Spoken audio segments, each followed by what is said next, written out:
दोस्तों, तो सबसे पहले स्वागत है आपका एलएनएमयू एग्जाम पॉइंट के इस नए वीडियो में। तो आज हम लोग कवर करने वाले हैं जो बीए पार्ट 1 का एग्ज़ाम होने वाला है, उसका 100 मार्क्स का हिंदी, जिसका एग्ज़ाम कल होने वाला है, यानी कि 28 तारीख को, मंडे को। अगर आप चैनल पे नए हैं तो एलएनएमयू एग्जाम पॉइंट को आप सब्सक्राइब कर लीजिए। यहाँ पे आपको एलएनएमयू यूनिवर्सिटी की सभी परीक्षा की तैयारी एवं जानकारी सबसे पहले प्राप्त होती है। आप लोग चाहें तो हमारे विभिन्न पेजों पे, जैसे कि इंस्टाग्राम, इस पे यूट्यूब और ट्विटर पे भी आप लोग हमें फॉलो कर सकते हैं। तो चलिए चलते हैं हम अपने क्वेश्चन की तरफ और देखते हैं कि क्वेश्चन में क्या है। तो आज हम लोग 100 मार्क्स का हिंदी जो है उसका तैयारी करने वाले हैं। तो 100 मार्क्स का जो हिंदी आप करेंगे तो उसमें 50 मार्क्स वाला का भी ऑटोमेटिक हो जाएगा। और ये पार्ट 1 आर्ट्स, साइंस एवं कॉमर्स तीनों के लिए है। तो आर्ट्स, साइंस और कॉमर्स का तो एग्ज़ाम हो चुका है, तो बचा आर्ट्स।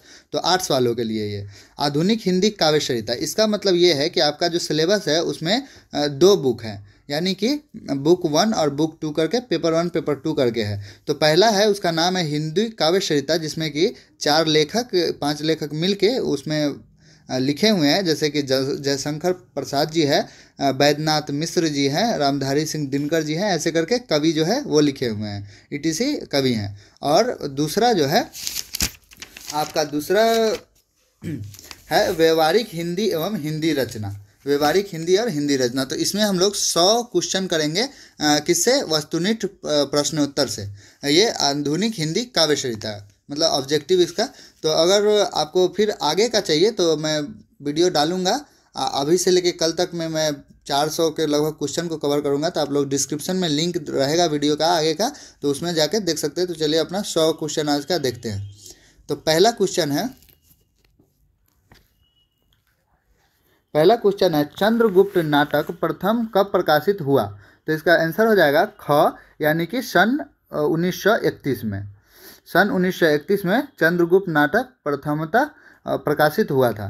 तो अगला क्वेश्चन है, दूसरा नंबर क्वेश्चन, हिमाद्री तुरुंग श्रुंग से गीत प्रसाद जी के किस नाटक में से है? तो आंसर हो जाएगा ख, ध्रुव श्रावणी। बहुत सारे स्टूडेंट को ऐसे सुनने से जल्दी आ जाता है, और ये ऐसे इसका एजुकेशन का साइंस भी है कि खान सर भी एक बार बोले थे अपने वीडियो में कि सुनने से जल्दी याद होता है। तो आप लोग बस इसको सुनिए, और आंसर तो इसमें दिया ही हुआ है, आपके पास बुक है तो बुक सामने रख के भी आप लोग सुन सकते हैं। अगर कोई आंसर आपको गलत लगे तो आप कमेंट कर सकते हैं। अगर मैं किसी क्वेश्चन में आपको दिक्कत है तो वो भी कमेंट कर सकते हैं, कोई क्वेश्चन हो तो भी आप कमेंट कर सकते हैं। तो चलिए चौथा नंबर क्वेश्चन है, मधुमय देश गीत चंद्रगुप्त नाटक कौन गाती है? तो आंसर हो जाएगा ग, सुवासिनी। अलका का चरित्र उसके गाये किस गीत से उद्घाटित हुआ है? तो आंसर हो जाएगा ख, हिमाद्री तुरुंग श्रुंग से। चलते हैं अपने अगले क्वेश्चन की तरफ। तो छठा नंबर क्वेश्चन है हमारा कि मधुमय देश गीत प्रसाद जी की किस कृति के अंतर्गत है? तो आंसर हो जाएगा ग, चंद्रगुप्त। चंद्रगुप्त कृति से के अंतर्गत है। शेर सिंह का शस्त्र समर्पण प्रसाद जी के किस कविता संग्रह में सम्मिलित है? तो उत्तर हो जाएगा ग, यानी कि लहर में। लहर कविता संग्रह प्रथम कब प्रकाशित हुआ, मतलब फर्स्ट टाइम कब प्रकाशित हुआ था लहर कविता? तो आंसर हो जाएगा ख, 1932 में। ऑप्शन मैं नहीं बता रहा हूँ क्योंकि वीडियो लंबा हो जाएगा, तो इसलिए मैं ऑप्शन को अवॉइड कर रहा हूँ। आंसू का प्रथम प्रकाशन कब हुआ था? तो आंसर हो जाएगा ख, 1925 में। चित्रधार का प्रकाशन प्रथमतः कब हुआ था? तो आंसर हो जाएगा ख, 1906 में। चित्रधार का शीर्षक के रचनाकार कौन है? तो आंसर हो जाएगा क, जयशंकर प्रसाद। प्रसाद जी की विद्यालय शिक्षा कहाँ तक हुई थी? तो आंसर हो जाएगा ख, 6वीं तक। 13वां है, प्रसाद जी का पैतृक व्यवसाय क्या था? तो पैतृक व्यवसाय यानी कि बिजनेस था, फैमिली बिजनेस, तंबाकू का व्यवसाय था। बचपन में प्रसाद जी की रुचि थी, आंसर हो जाएगा ग, दोनों में, मतलब व्यापार और घुड़सवारी दोनों में थी। प्रसाद जी की काव्य प्रतिभा कब फूट निकली थी? आंसर हो जाएगा ख, 12 वर्ष की अवस्था में। जब वो 12 वर्ष के थे तभी उसे वो कविता ये सब लिखना शुरू कर दिए थे, और वो मात्र कहाँ तक पढ़े थे? तो अभी पीछे हमने पढ़ा है वो 6वीं तक पढ़े थे। अभी के ज़माना में लोग इंजीनियर करके बेरोजगार होते हैं, उस समय वो 6वीं करके भी कवि बन गए थे। तो समय समय की बात है, उस समय कंपटीशन कम रहा होगा, यही मान के तसल्ली दे देते हैं दिल को। और 16वां क्वेश्चन है, प्रसाद जी ने साहित्य की किस विद्या में लिखा था? तो आंसर हो जाएगा घ, इनमें से सभी में, यानी कि कविता, कहानी और निबंध, नाटक और उपन्यास सभी में उन्होंने लिखा था। अगला क्वेश्चन है, लहर प्रसाद जी का क्या था? लहर प्रसाद जी का क्या था? तो आंसर हो जाएगा ख काव्य यानी कि कविता संग्रह था। 18वां नंबर क्वेश्चन है प्रसाद जी रचित ब्रज भाषा की कविताएं किसमें संग्रहित थे? आंसर हो जाएगा क चित्रधार में। आंसू प्रसाद जी का क्या था? तो आंसर हो जाएगा क काव्य। इन्होंने काव्य भी लिखा था, इससे पता चलता है कि ये कितने विद्वान थे। प्रसाद जी का निधन कब हुआ था? तो आंसर हो जाएगा उत्तर क 1937 ईस्वी में। जयशंकर प्रसाद जी का निधन कहाँ हुआ था? आंसर हो जाएगा ख काशी में।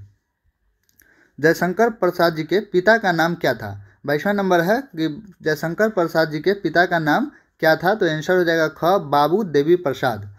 जयशंकर प्रसाद जी के माता जी का नाम क्या था? तो आंसर हो जाएगा ग मुन्नी देवी। प्रसाद का वह काव्य ग्रंथ कौन सा है जो पहले ब्रज भाषा के बाद खाड़ी में बोली में लिखा गया था? तो आंसर हो जाएगा ग यानी कि प्रेम पथिक। अगला क्वेश्चन है हमारा 25वां नंबर। कवि हृदय प्राप्त होने के कारण प्रसाद जी का बचपन में क्या करते थे? तो आंसर हो जाएगा ख समस्या पूर्ति। क्वेश्चन नंबर 26 है प्रसाद जी अपनी किस अवस्था में पिता स्नेह को खो दिया था? तो इसका राइट उत्तर हो जाएगा ख यानी कि 15 वर्ष की अवस्था में अपनी माता के स्नेह से प्रसाद जी किस अवस्था में वंचित हो गए थे? आंसर हो जाएगा क 12 वर्ष की अवस्था में। जयशंकर प्रसाद किस काव्य धारा के कवि है? तो उत्तर हो जाएगा क छायावादी। प्रसाद जी का जन्म कहाँ हुआ था? तो उत्तर हो जाएगा ख यानी कि काशी में। प्रसाद जी का जन्म कब हुआ था? उत्तर हो जाएगा ग यानी कि 1889 में। प्रसाद जी का सर्वोत्तम उपलब्धि का दर्जा किस काव्य को प्राप्त है? तो उत्तर हो जाएगा ग यानी कि कामयानी को। प्रसाद जी की कामयानी क्या है? उत्तर हो जाएगा क यानी कि आधुनिक महाकाव्य। कामयानी काव्य प्रथम कब प्रकाशित हुआ था? उत्तर हो जाएगा क यानी कि 1932 में। अगला क्वेश्चन है हमारा 34 नंबर। प्रसाद जी के किस काव्य को विप्रलभ काव्य कहा गया है? तो आंसर हो जाएगा ख आंसू को। प्रसाद जी की प्रारंभिक रचनाएं किस भाषा में है? तो आंसर हो जाएगा क यानी कि ब्रज भाषा में। रिक्त स्थान को भरे यानी कि फिल इन द ब्लैंक्स है। तो पहला है अमर्त वीर पुत्र हो दृढ़ प्रतिज्ञा सोच लो डैश पुण्य पंथ है बढ़े चलो बढ़े चलो। तो इसका राइट आंसर हो जाएगा क यानी कि खाली स्थान में आएगा प्रशस्त्र। अराती सैन्य सिंधु में डैश में चलो प्रवीर हो जयी बनो बढ़े चलो। तो इसका हो जाएगा ख शुवार वाग्नी यानी कि यहाँ आ जाएगा शुवार वाग्नी। तो अगला है 38 नंबर, ये भी फिल इन द ब्लैंक्स है। रिक्त स्थान को भरे यानी कि फिल इन द ब्लैंक। जो डैश पीड़ा थी मस्तक में स्मृति सी छाई दुर्दिन में आंसू बनकर वह आज बरसने आई। तो उत्तर हो जाएगा ग यानी कि घनीभूत। इसका 39 का हो जाएगा, इसमें भी फिल इन द ब्लैंक्स है। डैट कोमल चिन्कर्पण सी दुर्दलित हठीले बचपन सी तू लौट कहाँ जाती है री। इसका राइट आंसर हो जाएगा घ यानी कि शीतल। रिक्त स्थान को भरे डैट कुंभ ले उषा सवेरे भरती ढुलकाती सुख मेरे। तो इसका राइट आंसर हो जाएगा ख हेम। चंद्रगुप्त प्रसाद जी द्वारा रचित किस प्रकार की कृति है? तो इसका ग हो जाएगा नाट्य कृति। जयशंकर प्रसाद की कविता चिंता उसकी किस कृति का अंश है? तो राइट आंसर हो जाएगा क कामयानी। हिमाद्री तुंग सूर्य कविता प्रसाद जी के किस नाटक से संकलित है? आंसर हो जाएगा ख यानी कि चंद्रगुप्त। जयशंकर प्रसाद किस काव्य आंदोलन के प्रधान कवि है? तो आंसर हो जाएगा क यानी कि छायावाद। प्रसाद जी की प्रारंभिक रचनाएं किस भाषा में है? आंसर हो जाएगा क यानी कि ब्रज भाषा में। चलते हैं अगले क्वेश्चन की तरफ। सॉरी, थोड़ा गला सूख रहा है। आप लोग सब्सक्राइब कर दीजिए चैनल को, देख रहे हैं कितना मेहनत कर रहे हैं। प्रसाद जी की प्रारंभिक रचनाएं किस भाषा में है? तो उत्तर हो जाएगा क ब्रज भाषा में। शेर सिंह का शस्त्र समर्पण कविता के लेखक कौन है? आंसर हो जाएगा ग जयशंकर प्रसाद। मधुमय देश किस प्रसिद्ध नाटक में आया है? उत्तर हो जाएगा क चंद्रगुप्त। मधुमय देश कविता के कवि है?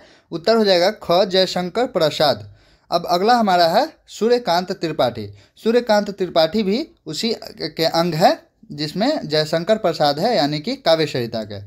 49वां क्वेश्चन है निराला के काव्य में प्रकृति का कैसा रूप मिलता है? तो उत्तर हो जाएगा क यानी कि विस्तृत।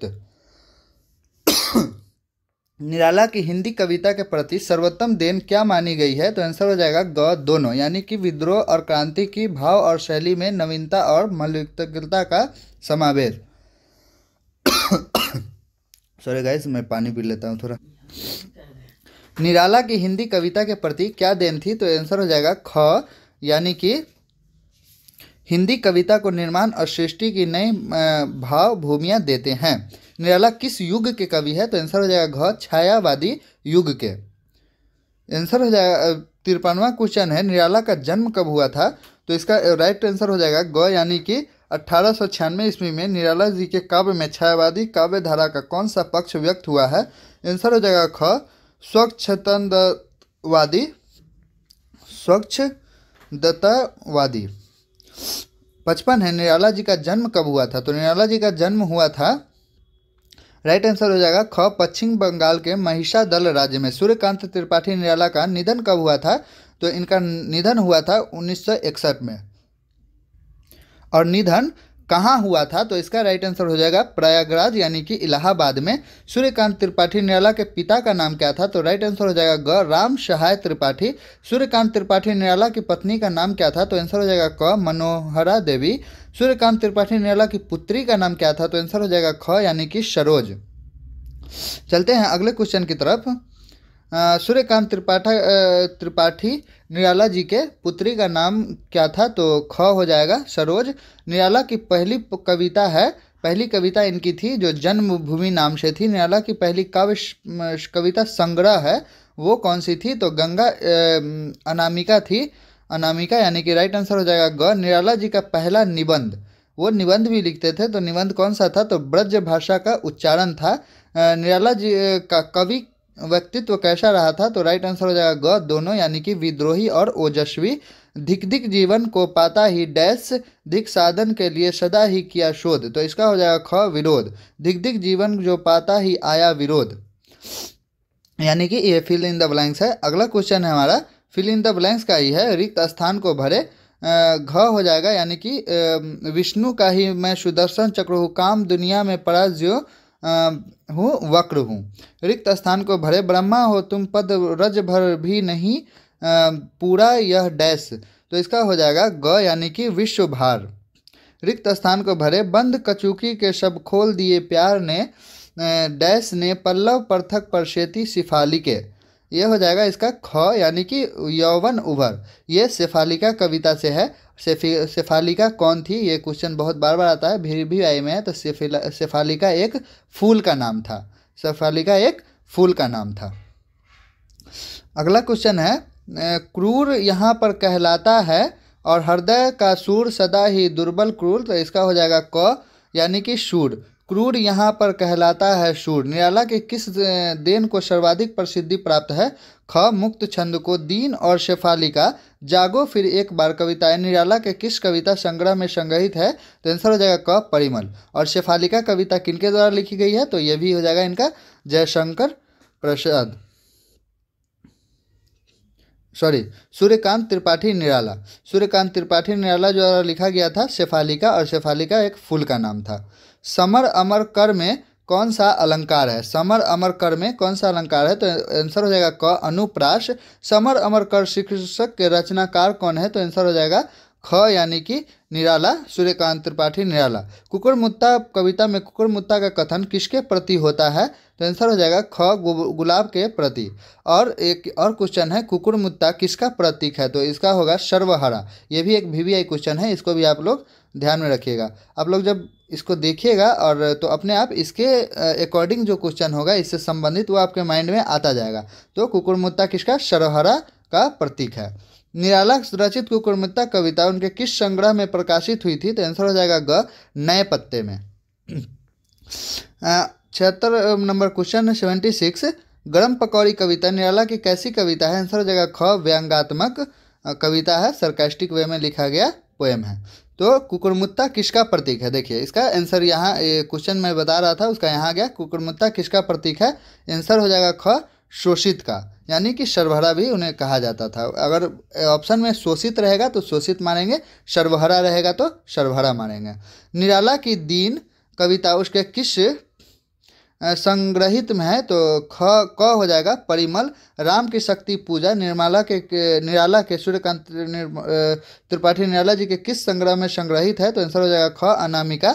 80 है निराला का परिमल उनके काव्य विकास के किस चरण की उपलब्धि है, तो आंसर हो जाएगा इसका क यानी कि प्रथम है परिमल।